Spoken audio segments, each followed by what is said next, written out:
Assalamualaikum warahmatullahi wabarakatuh.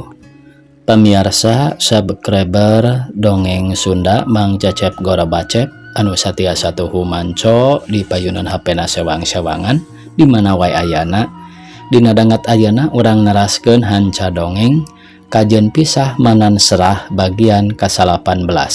Ieu yasana Bapak Tatang KS. Sata acan dipedar ieu dongengna sakumaha biasa ngahaturkeun rebu nuhun laksa ketika bingahan ka anu parantos satia satuhu manco ngomen ngalaik oge ngabagikeun ieu dongeng Mang Cecep Gor Bacep ka pamirsa anu sanesna. Mudah-mudahan eta kasayan dibales ku Gusti Anu Maha Suci. Amin ya Allah ya Rabbal alamin. Sumangga supados teu nyangkolong teuing kana waktos wilujeng ngadangukeun.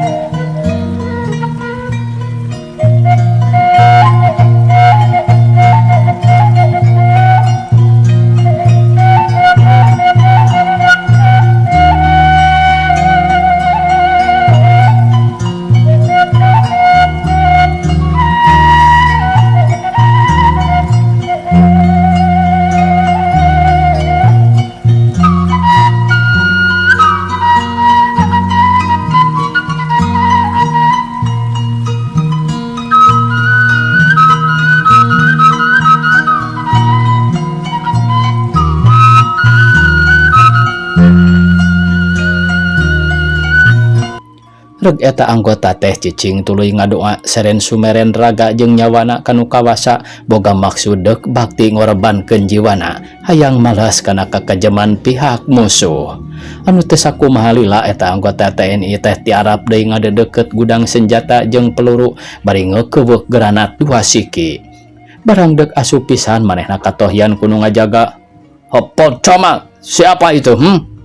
Barang musuh negor bus eta anggota teh malah asup ke tempat penyimpanan senjata jeung peluru anu sakitu galadena geus teu mikirkeun nanaon ujug-ujug jelagur peluru di jero harita pating gelagar aleundeur nepi ka musuh anu sakitu poharana teh hancur geus puguh anu berjibaku nama sigana teh teu nyesa daging saeutik-eutik acan.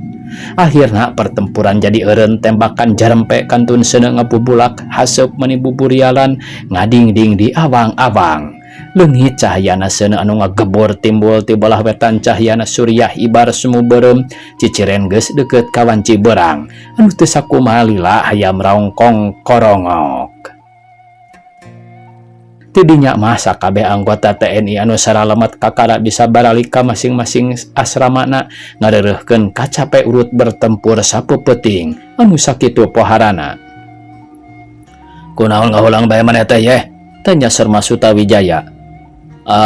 Teu kunaon Pak, nuju ngararasakeun kacape bae abdi mah. Awak maneh asa risek kieu nyaan hebat wengi tadi mah Pak bertempur teh. Sigana moal mendakan deui cara kitu mah dugi kacampuhna gerilya tembal uyeh bari goledag ngedengnang karak bengkang bangununah nainah kara. Jeung sanyana ketang lain dewek ngalelewe memang jeung nyana dewek oge kakara ngalawan bertempur anu sakitu rangkahna sigana kurang-kurangna alus wisit mah hanteu kabeh ge hancur kahujanan ku peluru Hwiser anu sakitu neragtag taya reureuhna teh. Ari sayaktos nama Pak ku ayana kajadian pertempuran hebat teh hiji kajadian tina Ciriwanci cuk Bang Ehon pipilueun nyambungan nu rojol ti kamar bari diuk ngalungsar. Ciriwanci kumaha Ehon? Make jang aya aturan Ciriwanci sagala rupa. Serma Sutawijaya ngadelek. Sumuhun tina jalan Ciriwanci da upami urang teu dadalangan mah moal jadina kitu tembal Bang Ehon bari seuri. Panon ngareret ka Serma Sutawijaya. Keur Serma Sutawijaya mah beror ahayang seri keheul bae nu aya eukeur mah capek tambah-tambah di bawah heureuy ku Bang Ehon. Ari katambah-tambah komandan marentahkeun deui mere tugas anu leuwih berat batan nu enggeus-enggeus. Hiji tugas kudu asup ka daerah kota Bandung pikeun ngajalankeun kakacauan di jero kota. Dina tanggal 1 Januari 1848 Serma Sutawijaya sabada bedug subuh Arindit jeung anak buah na genapan anu maksudna dek indit ka kota Bandung. Tapi saacana kebat ka kota Bandung, anggota-anggota anu 7 jelema ngagabungkeun ka kesatuan MBKD Divisi 4 Siliwangi. Teu sangka sacongo buuk batin Serma Sutawijaya asa ngimpi ku ayana dina kesatuan eta bakal patepung deui jeung sobatna anu katelah Hardi. Anu dina waktu eta Serma Sutawijaya dirangkul ku Hardi awahing ku bungah-bungahna, teu disangka bakal patepung. "Geuning, maneh teh aya di dieu Hardi?" tanya Serma Sutawijaya bari ngagebig-gebig tak-tak Hardi. "Pan bareto maneh teh nyaritakeun deuk ngagabungkeun ka bagian kesehatan lain?" "Nya, ari satadi nama saya teh ngan dipikir-pikir asa teu paruguh. Tuman di lapangan pek cicing," tembal Sersan Hardi. "Nah atuh sakira-kira di lapangan keneh mah geus bae teh heula teh tetep." "Nya eta atuh kudu manjangkeun nalakon ari batur-batur di marana ayeuna ta. Anu saware deui mah biasa bae dipencar-pencar ka kesatuan nu sejenna. Ngan saya jeung barudak genepan ngagabungkeun ka dieu. Jeung ongkohanan aya perintah kudu asup ka kota Bandung. Kumaha hari perkara eta papanggieun teu euy?" "Eta saha?" tanya Sersan Hardi olohok. Si eta teh anu disangka ku maneh dipikahayang ku Mulyono," ular Serma Sutawijaya rada mesem. "Oh, pati mah. Nah dati bareto teh pantekung si tepung deui. Duka di mana ayana manehna teh? Duka balik ka Bandung, duka dioper kanu jauh. Lamun terus teh mah berjuangna," tembal Sersan Hardi bari seuri ras ingat zaman baheula basa waktu patepung. Kira 2 menit teh santas nyarita kitu Hardi ngareret ka hiji jalma katelah uyeh anu kumanehna mah can sidikeun yen eta jalma nu keur ngadap dina dipan bari gadona nyangheuy kana sisi dipan sugan teh lain uyeh. Nu keur nyangheuy teh borok ku Hardi diantep bae can sidik kana rupana. Geus puguheun nu keur sare berinang karak bengkang mah teu direret-reret acan, padahal eta teh sobatna keneh Hardi anu katelah Bang Ehon. "Tah, ari uyeh jeung Bang Ehon di marana ayeuna?" Har, ari maneh kawas nu lolong bae. Ari itu anu keur ngababengkang teh lain si Ehon. Nu keur nyangheuy mah si uyeh. Piraku nepi ka teu apal ka anak buah," ular Serma Sutawijaya. "Anu bener eta," cek Sersan Hardi siga nu ngarasa heran kabejaan eta jalma. Nu keur sarare teh sobatna anu katelah Bang Ehon jeung uyeh. Ari si laing kusok tara ngandal bae segala rupa teh. Ngarekeun pisan ka jalma nu sok bede rahul. Gerapek calukan ka dinya. Hei Bung uyeh.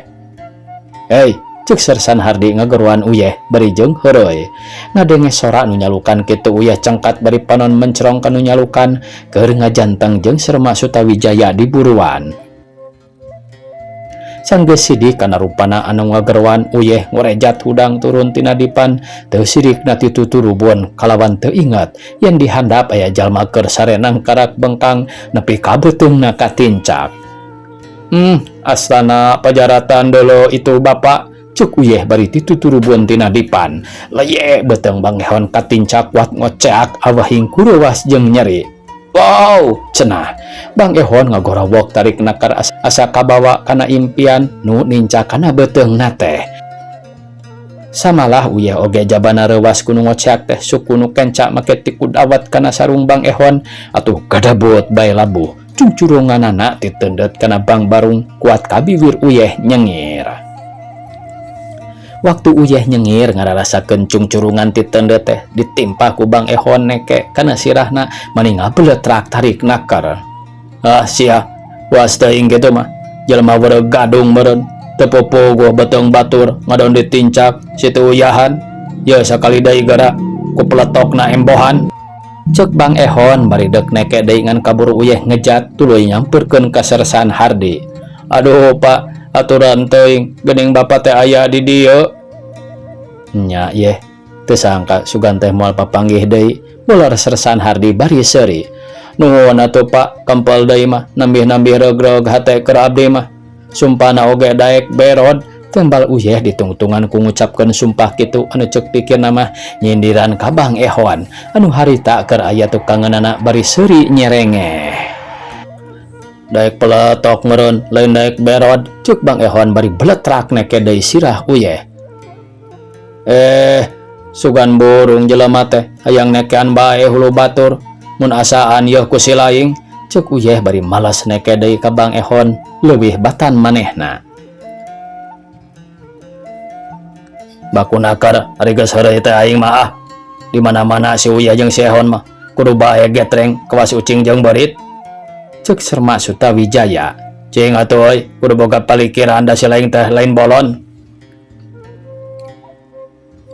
Atuh da si eta nu ngamimitianana yor teu pupuguh geura beuteung batur hayoh ngadon ditincak keur ngeunahna sare teh, tembal Bang Ehon bari nunjuk kana irung uyeh.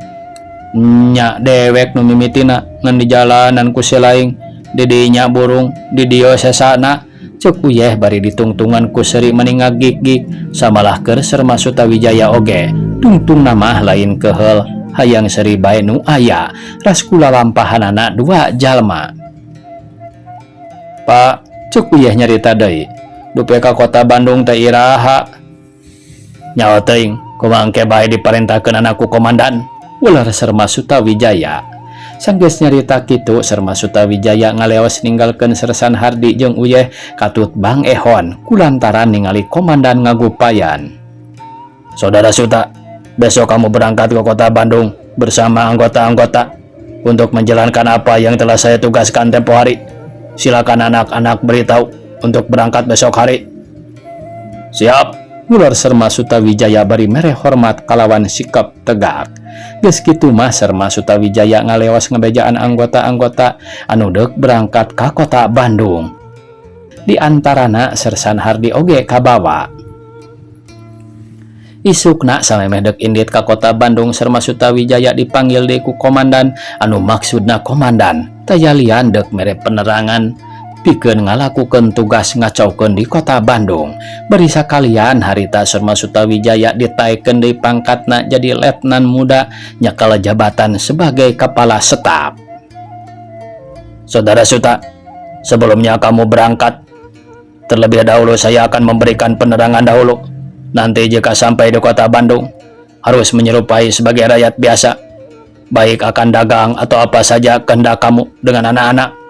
Malam harinya mengadakan pengacauan terhadap musuh, dan bila mungkin dapat harus berusaha alat-alat perlengkapan semacam senjata, peluru dan sebagainya, kemudian diserahkan kepada kesatuan.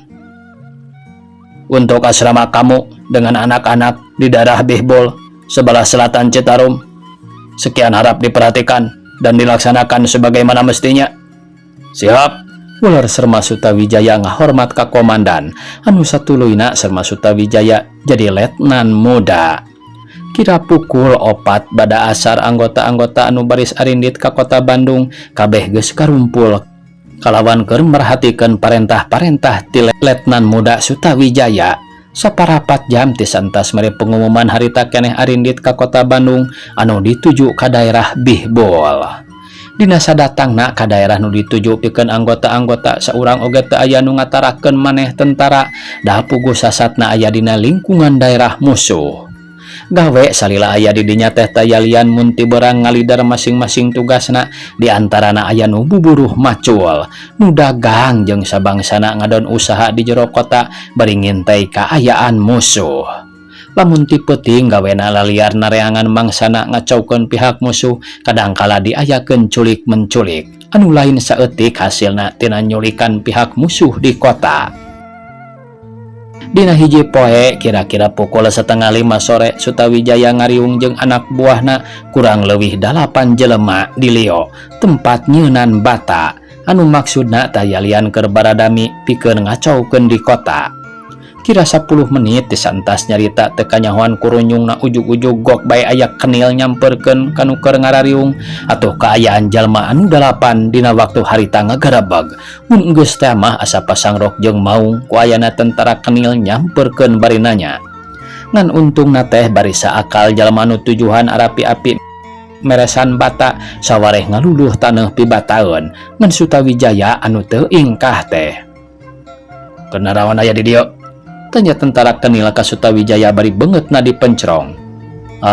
Biasa bae kan, abdi mah nuju ngadamal bata. Ular Sutawijaya bari ngareret ka batur-baturna anu keur barang gawe di lieu. Lembur urang di mana? Tentara Kenil nanyakeun padumukan ka Sutawijaya. Abdi mah urang dieu bae kan. Cing lamun bener urang penduduk dieu. Sugan aya ngaran Sutawijaya. Lamun aya bejakeun ka urang engke dibere persen. Lamun teu kitu di mana nyaho tur kapanggih ku maneh. Eta ngaran Sutawijaya teh paehan. Sirana bawa ka markas urang. Eta ngaran Sutawijaya teh pangjahat-jahatna sebagai kepala pemberontak tentara Raja Bedug. Sutawijaya, cuk Sutawijaya sorangan nyaritana make jeung ngahulang siganu mikiran. Kuraraosan abdi mah teu aya ganjenengan eta mah. Ari urang saha ngaran? Beupi abdi mah ngaran teh Sabuki. Ular Sutawijaya ngakukeun ngaran Sabuki. Padahal Sutawijaya mah keur disinghareupan ku tentara Kenil anu ku taksiran eta Kenil teh tayoh namah nyaho ngaran teu nyaho kana rupa. Kitu oge nyaho ngaran Sutawijaya teh ceuk laporan batur. Bener di daerah ieu ngaran Sutawijaya? Tentara Kenil nanya deui siga nu boga rasa teu percaya. Leres gan, mangga bae tataroskeun ka jalmi-jalmi anu aya di kampung ieu. Ular Sutawijaya nitah kitu sotenan supaya eta Kenil teh buru-buru nyingkah ti dinya. Anu satuluyna supaya Sutawijaya jeung batur-baturna bisa ngarejat. Dikeresakeun tentara Kenil teh ngaleos anu maksudna deuk nanyakeun ka rakyat-rakyat nah nya henteu di kampung eta eueuh ngaran Sutawijaya. Senggeus ngaleos kalawan geus jauh Sutawijaya kasit mere isarah ka batur-baturna anu tujuhan ngajak buru-buru nyingkah. Kulantaran sieun aya nu nganyahoankeun. Sanggeus nepi ka hiji tempat anu singkur, Sutawijaya ngabadamikeun pikeun ngacaukeun dina peuting engke. Ninca kana wanci Bedug Isa, Sutawijaya jeung anak buahna geus siap pikeun ngalakukeun kakacauan ka pihak musuh. Tah ayeuna kieu euy, di kampung itu anu kosong teu aya rayatan, maranehna rakol-kokol titirkeun bari siap-siapan. Tapi samemeh dar maranehna rabuh kokol dititirkeun, urang dek nembakeun heula pistol, menang 2 kali 3 kali mah. Geus kitu di mana musuh muru kudu rikat misah 2-2 kalawan anu ti beulah kaler nembak. Tema kudu beulah ti kulon jeung nu ti beulah kidul. Urang rek cicing beulah ti wetan, handapun tangkal caringin jeung hardi. Cuk Sutawijaya. Sanggeus mere penerangan kitu Sutawijaya geus siap ngaluarkeun pistolna di tengah-tengah sawah kalawan anggota-anggotana oge nya kitu geus pada nyarakal kokol hiji sewang ti unggal jurusan. Teu lila Sutawijaya ngabekaskeun pistolna menang 2 kali dikaluhurkeun. Tar! Tar! Siap! Siap! Siap! Cuk jalma nu 7 peting gorowok nyebutkeun siap-siapan. Beri narakolan kohkol dititirkeun nepi ka rakyat-rakyat anu dareukeut ngarasa gempor. Anu teu kungsi 10 menit musuh datang nyerang kalawan narembakeun senjatana. Berebet surat tembakan seten ti belah kaler, belenyang musuh mudag beri nembak, ditembak kuno ti belah kulon nembak, musuh malik deui ka kulon, ditembak kuno ti belah kidul bari siap-siapan. Ku ayana dibere siasat kitu musuh jadi panik anu akhirna los-los ka belah wetan anu ceuk pamikirna. Di belah wetan mah jempling eueuh nu nembak padahal di dinya geus nyampak Sutawijaya jeung Hardi keur ngincer pidatangeunana musuh. Anu ti kajauhan keneh oge geus katingali musuh pating surungkuy. Teu loba anu dipikir kira-kira 20 meter deui Sutawijaya jeung Hardi kasit nembak ku stand gun meh bareng ngahantem musuh. Beri disusul ku granat aya kana 3 sikina ditinggangkeun kalebak nepi ka musuh sawareh anu saralemetna malabur deui teu nulung ka baturna anu korban birat lalumpatan. Heuleut 2 jam ti santas kajadian kitu Sutawijaya geus karumpul deui jeung anak buahna di hiji tempat anu singkur. Sajabana ti ngareureuhkeun kacape jeung karewas teh make ngarencanakeun deui pikeun nyingkah ti eta tempat. Anu ceuk pikirna lamun cicing bae sok inggis musuh nyerang deui leuwih ti tadi lobana. Nincak kana pukul 2:30 peuting keur memejehna jumempling. Sutawijaya rungah ringeh bari silih reret jeung anak buahna. Rumeh ngadenge sorapan serwegen jeung sora truk mani ngaguruh. Ana disidik-sidik eta musuh nyorang deui ka daerah Bihbul teu sidikna daerah eta dikepung ti ditu ti dieu. Nepi ka Sutawijaya ngarasa bingung ka mananya pilumpateun. Tapi teu eleh rikat waktu musuh nyered ti bola kulon. Sutawijaya birat jeung anak-anak buahna paburencai masing-masing tujuanana kulantaran musuh kaburu deukeut manten. Sutawijaya jeung Hardi katut anu limaan dina peuting harita kacida poekna. Kulantaran kuluas-luasna dikersakeun pitulungna ti pangeran, jalma nu geunepan saralamat nepi ka bisa mareuntas ka beulah kaler. Waktu reureuh tas mentas Citarum Sutawijaya kakarang ngareret ka anak buahna ngan aya 5 ka genap manehna. Hardi, nari selaing teu ngabejaan, geuning batur teh eueuh saurang deui. Aduh, bae mengcep eueuh. Bo, palang siang katewa ku musuh. Ceuk Hardi milu ngajenghok ku ayana Mang Encep tinggaleun teh. Wah, ayeuna mah kieu bae, Pak. Ceuk uyeh. Tong kapalang bela ka babaturan. Langkung sae urang mareuntas deui bae, urang selidiki. Urang selidik ti kacaketan kana markasna musuh. Teu kitu urang naroskeun rakyat anu di dinya. Alasanna mah kumaha bae da aya akal ieu. Jeung kumaha pikiran nu sajana satuju lamun urang mentas deui, tanya Sutawijaya bari ngareret ka anak buahna. Anu harita keneh anak buahna anu limaan mah bareng pada sarua nyebutkeun mangga bari dibarengan ku hate garilig deuk ngebelaan babaturana sok inggis katawan. Teu loba anu dipikir deui sarerea muka papakeanana dibarengketkeun kana sirahna bari harita keneh ngarojay deui ka beulah kidul. Anu teu kungsi 10 menit geus haranjat ka darat kalawan geus saraged di barajo deui. Kelanan euy, urang mikir heula kumaha carana sangkan bisa aya penerangan ti rakyat-rakyat anu deukeut ka markas musuh sugan aya nu nganyawankeun musuh mawa hiji jalma. Kakara oge Sutawijaya nyaritakeun kitu ti kajauhan katingali rentang-rentang aya jalma keur lempang anu katingalina teh salungkar-salingkar ka nusuni. Beuki lila eta jalma anu salungkar-salingkar teh beuki deukeut.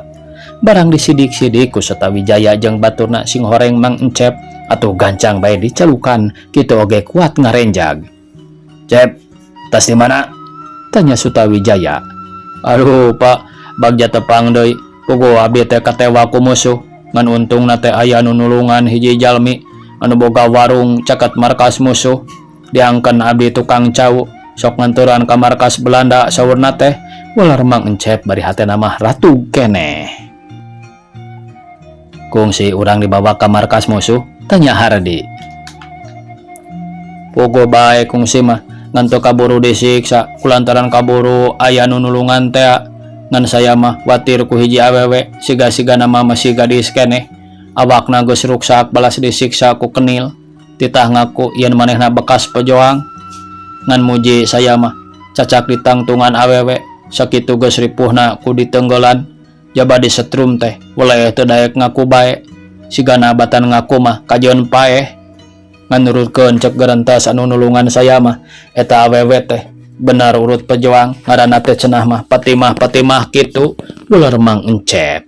Ngadenge beja ngaran Patimah ditawan kalawan disiksa ku musuh. Hardi ngajenghok lain di kieuna, malah batinna make jeung ngaheab panas. "Aduh, Patimah," ceuk Hardi meh bareng jeung nu sajana ngarasa kaget. "Tak, pikeun saya ayeuna minta idin soal hirup atawa paeh kari tergantung ka pangeran. Ayeuna saya dek berjibaku bae kagok asong," ceuk Hardi timbul boga batin dek ngalakukeun berjibaku ku ayana ngadenge Patimah ditawan.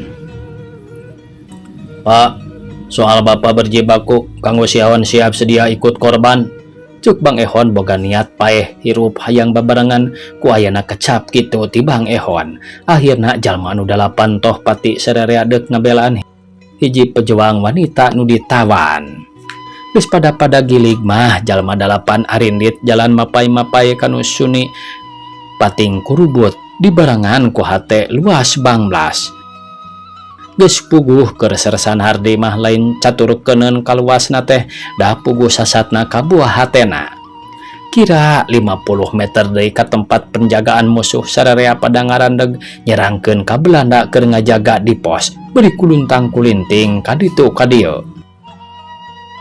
Tak ayeuna kieu nya saya deuk lahan ngarayap nekuk nu ngajaga ke di benang wayahna Ehon gancang nyokot brena tuh anu ngadangoh dina meja.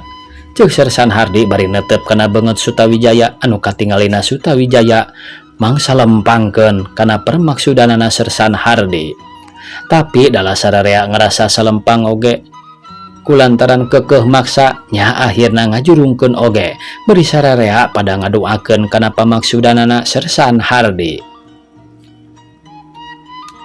Kieu ayeuna Hardi, perkara sampean boga maksud kitu carana teh teu nanaon, kalawan ku saya didoakeun masing salamet.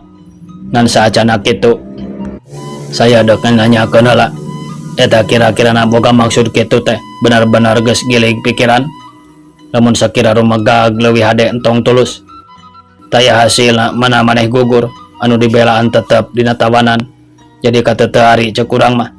Tapi sakituna deui keta nya eta mah kari terserah kumaha pikiran sorangan. Sutawijaya mere waweling ka baturna sangkan ulah boga maksud bari jeung teu aya hasilna. Kari kumaha engke bae eta pikeun saya kagok najan hirup oge indung bapa geus eueuh. Dina korbana saya ayeuna ya seolah-olah deuk males tina kakejemanana. Eta mah doakeun bae ku sararea tembal Sersan Hardi kekeh petekeh geus teu bisa dihalangan deui deuk ngabelaan buah hatena nu keur dina tahanan musuh. Kituna teh Sersan Hardi bari ngarayap tiarap jalan ka kebon anu maksudna deuk nawak kenil keur ngajaga di pos. Kebenaran anu kuluntang kulinting mah ngan sorangan dan nu saurang deui mah katingali keur sare bari nalakom kana beja nyang hareupan brand. Kagiliganana hate Hardi lain heureuy kenil keur luntang lantung teh dibongohan ti tukang sungut dibekem. Sungutna dibekem bari kekemplongna ditikam sababaraha kali. Geus kitu durug-durug digusur digolerkeun pipireun asrama musuh. Tidinya anu saurang dibongohan tina tonggongna bari beheungna dihompet ku leungeun kenca sangkan ulah bisa ngagorowok. Teu kungsi lila sanggeus dua jalma arajal Bang Ehon kasit ngangkat brand dina luhur meja menisari gidig di bawah nyingkah kanu singkur. Geus kitu Sersan Hardi naik kana benteng waktu dek turun pisan kanyawan kudu ngajaga ti belah wetan. Opedom, siapa itu? Cileng Sersan Hardi loncat anu teu sawatara lila musuh muru ti belah wetan aya kana genepanana. Tapi teu bisa kebat kaburu Bang Ehon nembak ku brand di barung kuno sajena nepi ka musuh harita keneh gempar korban. Kasit Hardi mukakeun pantok kamar tahanan katingali Patimah keur nyang saya awak ruksak ningali rupana Patimah kitu. Hardi geus teu mikirkeun naon-naon rigidik di panggul harita keneh oge dibawa kaluar jalan kanu suni nepi ka salametna bisa nyamperkeun deui ka batur-baturna anu keur nungguan sisi Citarum. Ayo buru-buru Hardi bawa mentas bisi kaburu musuh ngudag. Tapi kumaha atuh eta maneh mentasna mangkaning jeung manggul sagala sakieu perawat teh. Cuk Sutawijaya ngarasa mangbingungkeun. Tong hariwang Pak tuh tinggal palikulon aya rakit sigana mah. Cuk uyeh bari curugna ngacir nunjuk kana rakit. Euy kabeneran. Ayo buru atuh. Ular Sutawijaya ngarasa bungah domesisi Citarum aya rakit anu harita keneh naraek kana rakit kalawan Patimah digolerkeun can eling-eling tas meunang nyiksa ku musuh. Geuleyeung rakit maju diolah ku uyeh jeung Bang Ehon beuki lila rakit geus beuki deukeut ka darat. Anu teu kungsi 10 menit jalma nu 8 geus haranjat ka darat. Alhamdulillah nuhun Gusti cuk Sutawijaya red panona ngareret ka belah wetan katingali Batara Surya geus bray-brayan deuk ninca kawan Ciberang. Dikersakeun Patimah lilir panon rarat-reret kana beungeut anu genapan geus kitu ngarangkul ka Hardi bari ngaguk-guk ceurik. Sanggeus leler Patimah ngadadarkeun lalampahanana ti mimiti papisah jeung Hardi nepi ka manehna ngarandapan ditawan tur disiksa ku kenil nepi ka disetrumna. Nurutkeun cek keterangan manehna ku ayana bisa ditewak musuh teh jalana tayalian ditewak ku bapana keneh anu katelah Subarja. Yen kakejeman anu luar biasa tong boro-boro ning kanu sejen dalah ka anak sorangan oge sakitu luasna ku jalan geus kadarahan ku Belanda. Ah bener kejamna teh eta mah euy cuk Sutawijaya bari sirah gogodag. Ayeuna papa teh di mana cicingna Pat? Tanya Hardi. Di ditu bae dinu kapungkur mung dinesna di ACW anjeunna mah janten ide. Ular Patimah bari nyingklakeun buukna nu kusut. Kumaha akalna nyata? Hayang malas kangaran Subarja, tanya Hardi ngareret ka Sutawijaya. Perkara eta mah keun heula tong waka diutik-utik. Ayeuna mah ayo bae urang indit ka staf kompi di daerah Tegalaga. Anu harita keneh teu kungsi loba peraturan naon-naon sararea arindit ka Tegalaga. Tidinya menang parentah deui kulantaran bisi bahaya Sutawijaya jeung anak buahna dioperkeun ka daerah Nanjung.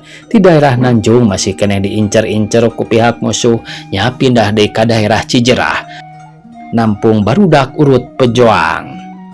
Kitu oge teu ngatarakeun maneh da puguh komo di daerah eta sasatna nya dina cangkingan musuh. Pagawean berang peting tayalian ngan sakadar ucing-ucingan jeung musuh teu berang liar arusaha ti peuting ngadon nyulikan musuh. Waktosna kabeujeung sae pamiarsa sakitu nu tiasa kapihatur. Wassalamualaikum warahmatullahi wabarakatuh.